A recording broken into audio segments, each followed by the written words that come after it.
আপসের নেত্রী বেগম খালেদা জিয়ার মৃত্যু, বিএনপির উদ্যোগে দেশব্যাপী 7 দিনের শোক বার্তা। দীর্ঘদিন অসুস্থ থাকার পর চলে গেলেন বাংলাদেশের প্রভাবশালী নেত্রী বেগম খালেদা জিয়া। মৃত্যু আগেই হয়েছিল, কিন্তু আনুষ্ঠানিকভাবে আজকেই ঘোষণা করা হয়েছে, দাবি নেটিজেনদের। এতক্ষণ শুনছিলেন সংবাদ শিরোনাম, এবার থাকছে বিস্তারিত। দেশের বাইরে আমার কোনো ঠিকানা নেই, এটাই হলো আমার ঠিকানা। বিএনপি চেয়ারপারসন বেগম খালেদা জিয়া আর নেই। তিনি আজ মঙ্গলবার ভোর সকাল 6টায় ঢাকার এভারকেয়ার হাসপাতালে চিকিৎসাধীন অবস্থায় শেষ নিঃশ্বাস ত্যাগ করেছেন। এই খবরটি বাংলাদেশ জাতীয়তাবাদী দলের ভেরিফাইড ফেসবুক পেজে নিশ্চিত করা হয়।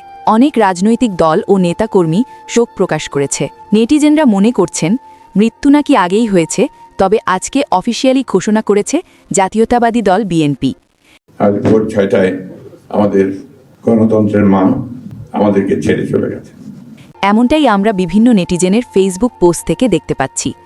তবে এটা গতকাল পর্যন্ত গুজব ছিল, কিন্তু বর্তমান সোশ্যাল মিডিয়ায় অনেকেই বলছে এটাই সত্যি ছিল। নেটিজেনদের দাবি, হাসপাতালে ভর্তি হওয়ার পর থেকে আজ পর্যন্ত কোনো ছবি বা ভিডিও দেখা যায়নি। হাসপাতালে শীর্ষ কয়েকজন নেতা ছাড়া কোনো সাংবাদিককে ঢুকতে দেওয়া হয়নি। এগুলো নেটিজেনদের মনে সত্যি সন্দেহ তৈরি করেছে। বেগম খালেদা জিয়া বাংলাদেশের রাজনীতিতে একটি দীর্ঘ অধ্যায়ের মুখত্ব ছিলেন।